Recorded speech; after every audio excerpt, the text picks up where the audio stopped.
As for that agreement between Israel and Hamas to allow more medicine into Gaza, it was negotiated by Qatar. Netanyahu said today that 2 Qatari Air Force planes will fly to Egypt tomorrow to deliver medicine, both for Israeli hostages and millions of Gazans who need it.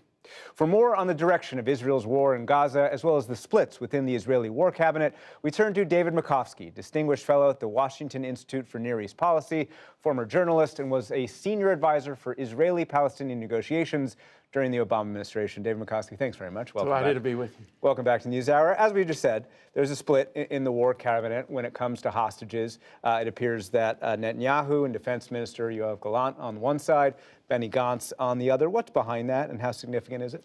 Look, I think it's very important. It's one of the 2 big conceptual debates in the 5-member War Cabinet. Basically, the Netanyahu-Gallant school says the way to get the hostages is to put more military pressure in this war. The more you dig under the tunnels in Khan Yunis in southern Gaza, where it is believed that Mohammed Deif and Yahya Sinwar are located, the leaders of Hamas are located, the better you have a chance of securing their release. The other school is of the centrists, who happen to be 2 former IDF Israeli military chiefs of staff, pride themselves on their pragmatism.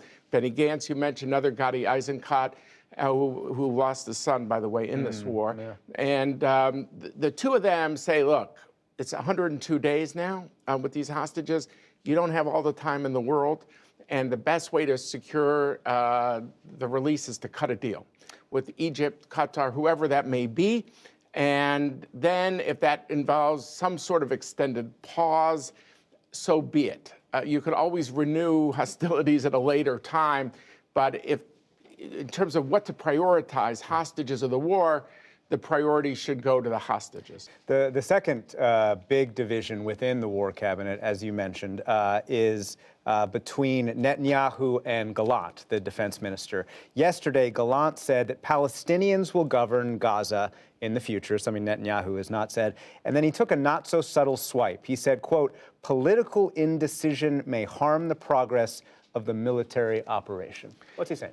So I think here, Gallant is saying, you know, we can't just kick the can down the road about what does post-war look like.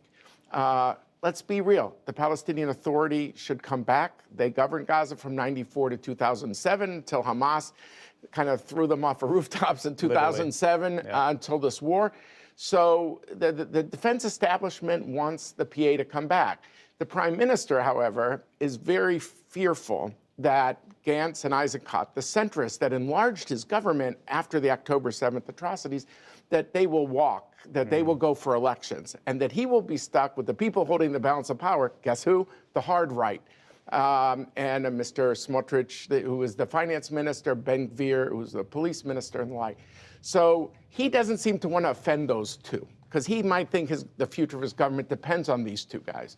So he won't say the words PA. He won't say the words Palestinian Authority. He won't say the word Palestinian. He'll just say, let's see what the war looks like afterwards. Right now, we don't have to decide. But this isn't only about politics, David, as you know, right? This is life and death for many people. This is the fate of the war itself, right? This is important. Of course. I think the Secretary of State's visit to the region last week was, okay, look ahead a bit now.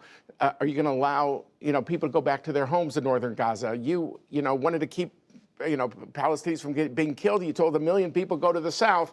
Okay, now you've almost won the north. Not yet, but almost.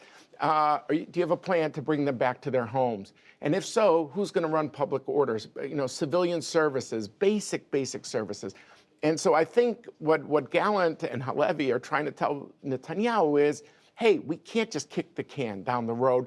There are going to be some decisions we have to make sooner rather than later. There is some genuine frustration in the Biden administration with Netanyahu himself. Is Netanyahu listening? Not sure. I mean, I think the president in particular, who's wildly popular in Israel, I just came back. Every meeting starts with, thank you, Joe Biden. It's very personal there, almost as if he's like the father of the country. He's viewed as someone who really cares about their security, and I think that's very important. But somehow that public support is not translated when he says, okay, Bibi, this is what I want you to do, which is there's certain tax transfers that you owe the Palestinian Authority in the West Bank. Yet here, I think Netanyahu is more concerned about political calculations, about the hard right. And I think the president is right to press the point with the prime minister.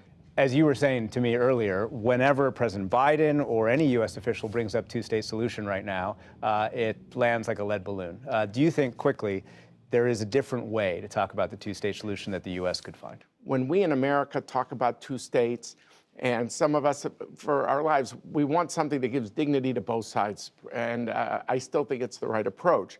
But a lot of us, and in the administration, they assume that Palestinian state is going to look like Costa Rica. Yet with the Israelis here, two states, they say, look at the industrial capacity Hamas was able to do. By the way, without smuggling in things, their own industrial capacity, they see that state as looking more like North Korea. And therefore, we need to somehow talk about what sort of two-state solution we're talking about. And not just what the borders are going to be like. And I myself have worked on this issue. But how are we going to enforce it?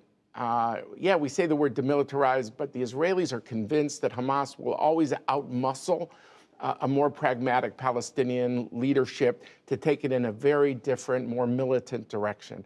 And we got to feel there's got to be a way to talk about this in a way that we're talking about the same sort of two states. Because right now, us in the U.S. and them in Israel, we're just talking past each other. David Makovsky, always a pleasure. Thanks so much. Thank you very much for having me.